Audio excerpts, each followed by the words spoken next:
Jméno Fortu a vítám tady u mého dalšího dílu z otevírání boosterů. Tak jsme tu u Dragon of Taker a nějakýho Dragon Lorda tady máme.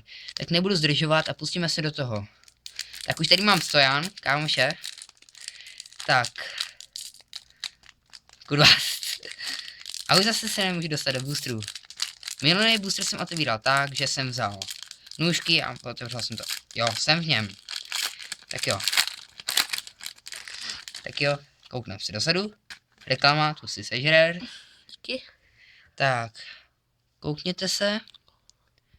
Já nebudu říkat, co to má za schopnosti, sami si to přiložte. Nepřibližuj to, neviděj celý. Já jsem jenom ukázal schopnost. Takhle. Takhle zase ukážu schopnost, tady Jo. jste to přečetli.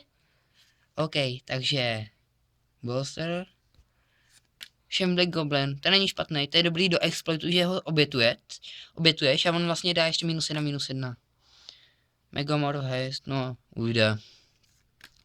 Tak jo, Enchantland, vidíte, tady stan funguje v pořádku. Tak tohle mi padlo i v minulým boosteru, tuhle kartu nesnáším. Tohle taky mám dem, Tersen Warrior. A zase Exploit, to přibliž. Jo. Jste viděli? Tak jo. Enchantment Aura. Ježiši, to jsou karty. Tak jo, tohle si zase sežereš, protože má regeneračku, to je oblíbený. Tak jo, tak už jsme o lepší karty. Tady víte. Tady. Takhle přiblíží. To je ještě obrázek pěkně. Ježiši. Další karta. To je docela pěkně. Nečtu, co to teďka dělá. Koukneme se sem. Tak, vůbec nevíme, co to tady je. Zase, v popisku videa bude napsáno, co tato karta dělá. Tak doufám, koukněte se, teda, kolik tato karta stojí. Tak doufám, že se vám toto video líbilo.